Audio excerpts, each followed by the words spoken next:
mënul la may milliards ci benn bout de temps léegi nag pour xeex mieux ça mooy il faut ñu dëgëral lu ñu tuddee les institutions de lutte contre la corruption et je pense qu'aujourd'hui OFNAC rôle boobu ñu assigné ko c'est un rôle vraiment boo xamante ni dina tax transparence bi ñuy séentu dans la loi sur la charte plutôt charte sur le code de transparence le code de transparence plutôt sur les finances publiques day tax mu gën a nekk lu am solo comme ni ko président bi waxee woon ci avril ba muy bind agent de l'État yi bind leen lettre di leen fàttali ñoom seen responsabilité di leen fàttali aussi que ñoom dañoo war a def preuve d'exemplarité et preuve de probité morale et d'intégrité et su boobaa OFNAC day ñëw pour renforcer également cette volonté politique du chef de l'État ou de son gouvernement. Après li nga xam ne nag moo di boobu les projets de loi xam naa ba moytuwul gën ko bëri fii ak semaine dina jàll fële ci assemblée nationale mais tey yor dafa am révélation bu mu def jëmale ko rek ci enquête bu nu ubbi woon contre ki nga xam ne nag moo di Lat Diop par rapport ak compte yi nga xam ni amoon na ko ginnaaw bu nu saytoo yooyu la compte ba noppi lu tolloog 560 millions fekk nañ ko ci ay comptam te 560 millions yooyu amul lenn lu koy daal justifié. waaye aussi diggante 2020 jàpp lii di 2023 am na ay virements yoo xam ni def nañ ko mu xaw a tey xel bu baax a baax par rapport ak salaire bi nga xam ni moom war na ko jot bu dee fële ci LONASE 3 ans yi nga xam ni def na ko salaire bi ngi toll ci 257 millions yoo xam ni daanaka loolu nanu mën a justifier mais dafa am benn koppar bu toll ci 560 millions yoo xam ni amul lenn lu ko mën a justifier boobu le projet de loi. bu jàllee est-ce que yaakaaroon ni mbirub enrichissement illicite boobu moytuwul dinañ ko toppee kii di Lat Diop. waaw parce que man nag damaa gis ci journal bi tamit yor mu si gis tamit dafa doy waar de ah est-ce que du lii mooy réquisitoire supplétif bi ñu envoyé waa ji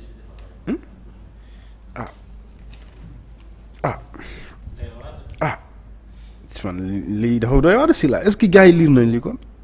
gaa yi lii doy na war man léegi bàyyi ma léegi man damay wax selon le journal. n'est-ce pas selon le journal. ñu ne le 13 mars. dafa am benn expert comptable tur bi jarul wax.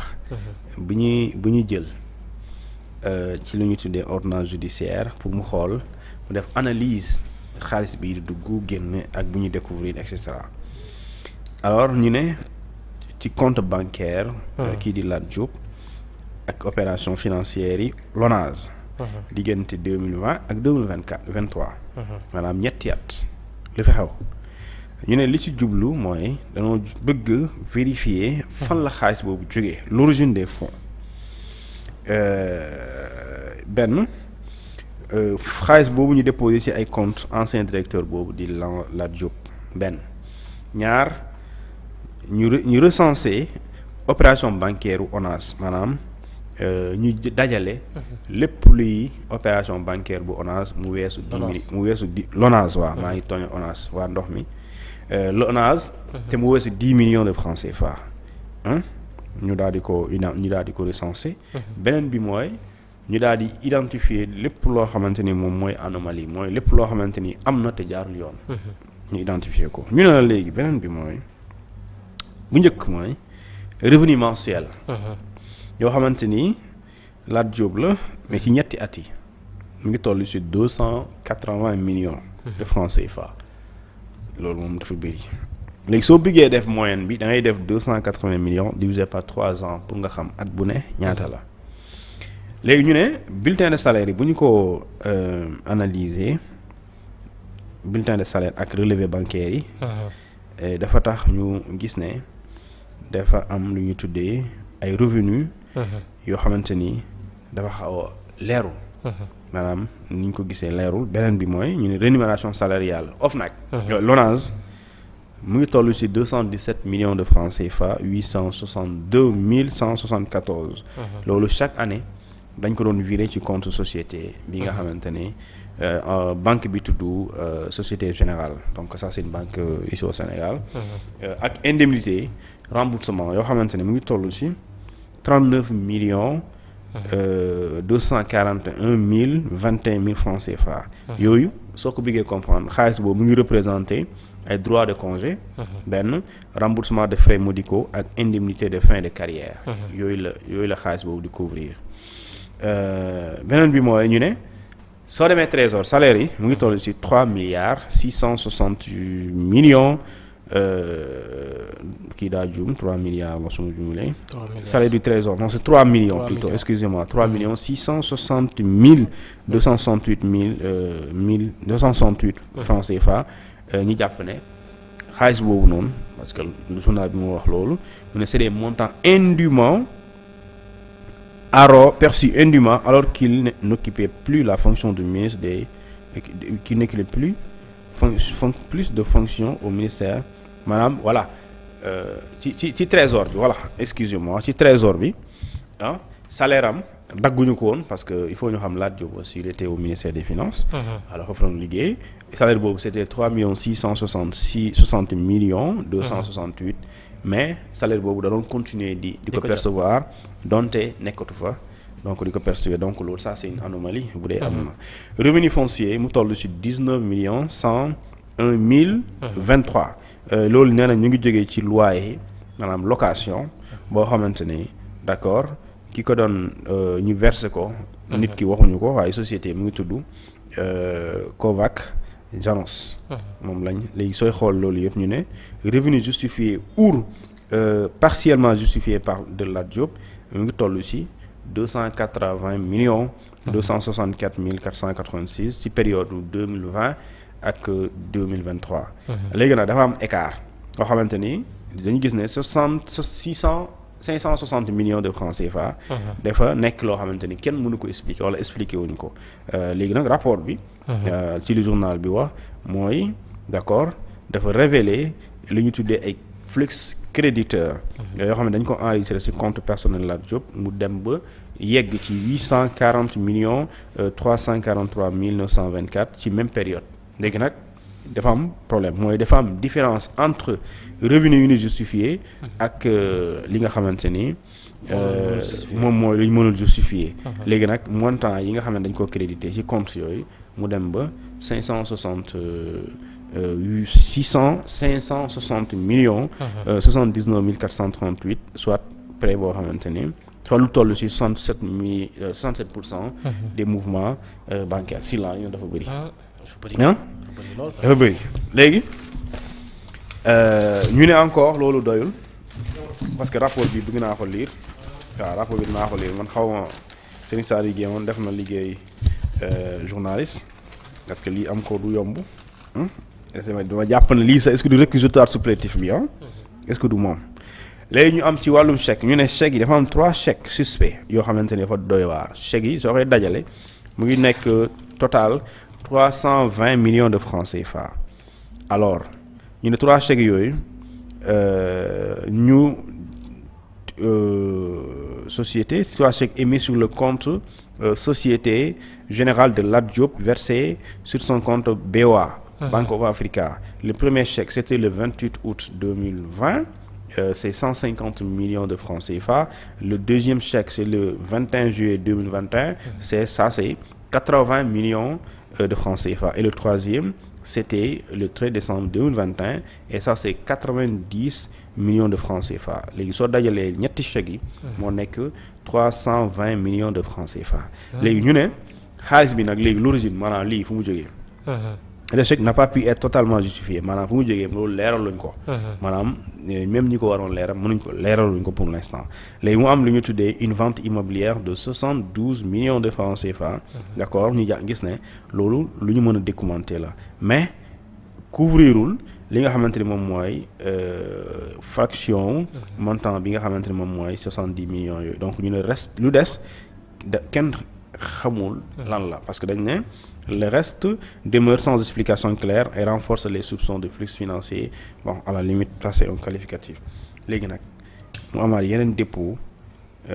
xaalis boo xamante ni c'est en espèces ak remise de chèque mooy loo xam ne dañuy jël type bu joxe ak loo xamante ne ngay ñëw joxe chèque par exemple tey soo demee sama banque tey su ma la joxee chèque su ma la liggéeyee dara nga def remise chèque day na sama banque bu dee 1 million la léegi ñoom dañ koy récupérer chèque bi après ñu dugal 1 million ñu viré ma ko sama compte chèque boobu yow mënoo ko détirer loolu mooy remise chèque boo koy dajale mën nga ko comptabiliser soo amee trois remises chèque yoo xamante ni 5 millions de et cetera su boobaa boo ko dajalee day nekk xaalis boo xamante ni lu dem fee la léegi ñu ne versement en espèces 29 millions 33 800 francs CFA beneen versement reçu ci banque bi di BOA c'est 106 millions beneen bi mooy remise chèque ci Société Générale mu ngi toll ci 239 millions 710 264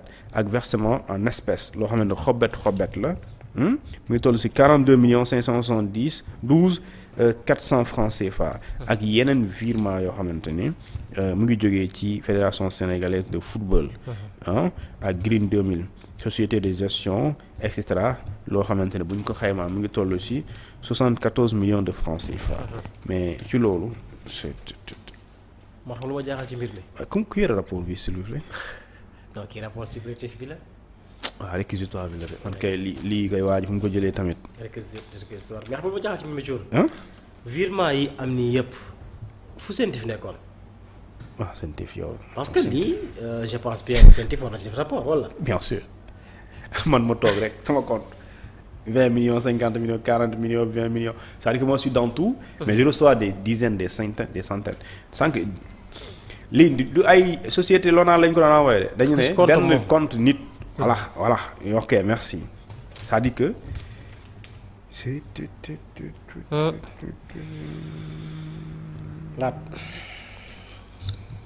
léegi xoolal ni léegi ñu répartissent des opérations par banque soo demee banque UBA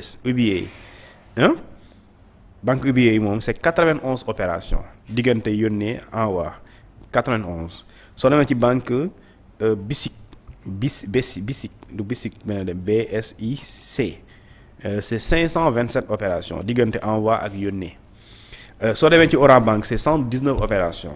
soo demee ci Bank of Africa BOA c'est 1157 opérations soo demee ci Banque nationale pour le développement économique BNDE c'est 15 opérations soo demee ci banque CBAO c'est 35 opérations soo demee Société Générale SGS. Société Générale xaw ma lan waaw Société Générale. c'est 68 opérations léegi nag. am na yeneen dépenses nee nañ yoo xam ne c'est des dépenses publiques mais kenn justifié wu ko. yàppee ko ay opérations suspectes ou irrégulières benn bi ñu ne dañoo jënd benn immeuble boo xamante ne mu ngi Parcelles Assainies. mu ngi toll montant bi toll ci 199 millions 32 mille 137 francs CFA mais jamono ji ba léegi kenn dëkku fa maanaam kenn exploité wu ko. beneen bi mooy ñu ne retirer xaalis en espèces ci au profil de Ibrahima Ndaw boobu moo nekkoon directeur de cabinet du ministre des sports retrait bi mu ngi toll ci 200 millions de francs CFA ci benn date 5 janvier xaar sama anniversaire bi jàll ñetti fan ngay ñu ne loolu ci la am beneen bi mooy 50 millions de francs CFA au mois de juillet précisément le 10 juillet 2021 beneen bi mooy 30 millions de francs CFA le 11 novembre 2021 75 millions de francs CFA le 30 août 2021 pendant que les jeunes mouraient alors beneen bi paiement à maître bon mën naa wax tur bi loolu ñu bind fi à maître Papa Oumar Diallo avocat 300 millions pour assistance à un redressement fiscal aucun contrat produit. Très bien. 100 millions pour assistance juridique dans la renégociation d'un contrat aucun PV de service. 25 millions pour conseil juridique, contrat de facture joint mais pas de rapport de service. 12 500 000 pour assistance juridique, contrat d'honoraires trimestriel, remise de chèque Air Sénégal à Air Sénégal. 40 millions de francs CFA pour sponsoring CAN 2022. Remise de chèque à Pape Diouf. Pape Diouf ban. Pape Diouf ban la kas-kas. Bon Pape Diouf. Oui kay. Pape Diouf foofu de. Pape Diouf la ñu bind fii remise de chèque à Pape Diouf. du compte Pape Diouf. 20 millions. pour parrainage. Paiement à Junior Trading. 116 millions de francs CFA le 16 août 2022. 1 milliard. D'accord. Le 19 octobre 2022 pour acquisition de bâtiments, de 9 bâtiments. Aucun PV de réception fourni. Paiement à GACA. 29 500 000. D'accord, pour formation à la conduite de 500 jeunes. Où sont ces 500 jeunes? Sont ces 500 jeunes. Chèque à El Hadji Djili Ndiaye 101 700 000 francs CFA. 16 septembre 2021. Motif: approvisionnement caisse sans pièces justificatives retrouvées. Honoraire à Jacob avocat 50 000 euros. Multiplié par 650. Pour assistance juridique sur le blanchiment des jeux en ligne, pas de rapport de service fourni, des procédures internes contournées, etc. Donc ça c'est accablant. Wala doy na war di. waxuma la accablant di waaye. waxuma la accablant léegi nag di waaye. défense Lat Diop bi moom nee na. puisque il faut ñu équilibrer. défense bi nee na. ay avocat am. waaw avocat bi. avocat bi nee na avocat Lat Diop nee na rapport bii vraiment.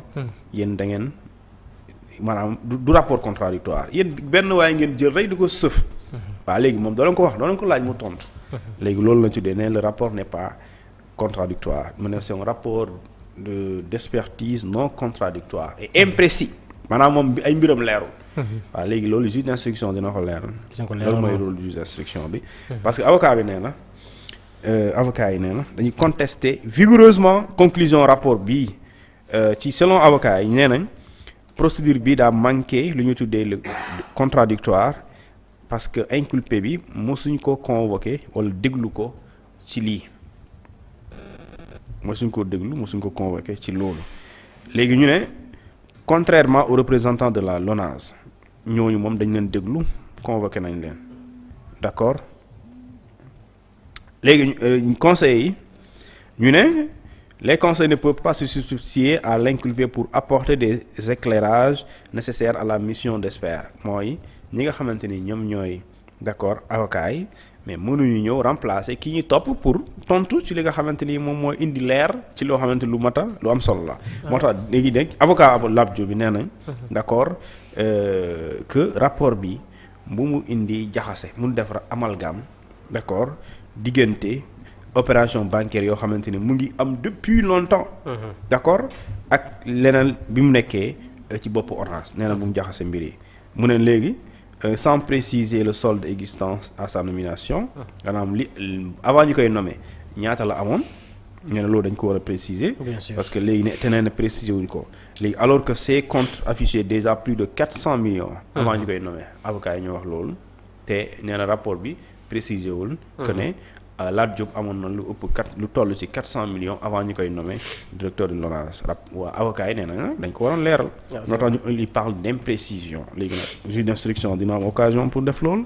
léegi nee nañu ñoom tamit bokk na lu ñuy reprocher lii di expert comptable bi mooy maanaam deful lu ñu tuddee démonstration des flux incriminés provenant effectivement de l'ONAS maanaam jotul expliquer clairement xaalis boobu ñuy wax ne jóge na ONAS jóg fii leeraluñ ko ñu ne ñeneen jàpp ne loolu dafay ôter au rapport toute sa crédibilité maanaam loolu rek day tax rapport bi vraiment jarul gëm. Ça c'est l'avocat qui parle. ñu ne concernant paiement 3,66 millions de francs CFA bi jóge ci trésor maanaam xaalis boobu ñu ne loolu ñu qualifié ko d'indu par l'expert ne défense bi nee na loolu day fàttali ne loolu il s'agit d'une créance issue avant la nomination loolu créance la loolu vraiment du salaire boo xamante ni créance su Lat Diop la mu ne et que point ne relève de l'utilité de la avec la loolu yoonu LONASE nekku ci. d'accord léegi ñu ne ci 3 chèques yooyu ngeen di wax. avocat yi nee na que rien dara empêché wul kii di expert bi d'accord mu dem retracer l'origine xaalis bi mu dem fu mu jógee. mu dem topp ko. et ba pare nee na ci loolu dara empêché ko defu ko. mais ne amul benn élément boo xamante ni buy prouver que ne dafa jógee ci keesu LONASE. et pare enfin ñu ne défense bi dafa insister ci li nga xamante mooy pièces justificatives yi nga xamante ni d'accord ci dépense su LONASE la. mais mu ngi disponible fële ci entreprise yi nga xamante la ñuy wax ne moom la waa ji doon sëkkal. en tant que partie civile et maintenant. day na war de. léegi nag lii waaw puisque wax nga li koy dugal. da ngay wax li koy setal. nga def liggéeyu juge d'instruction. day na war de. mais ça c'est compliqué ah. c'est compliqué na moom compliqué na lool sax. donc Lat Diop li yëpp di war a tontu. li yëpp la war a tontu bu dee mu ne nii la amee. ah Lat Diop nag nga baal 560 millions de du nga baal ma waaye sa liberté provisoire bi daa mel ni dafa xaw a takku suuf de. tàbbi na géej. ah tàbbi na géej. ah lii kii procureur du ko joxe pare.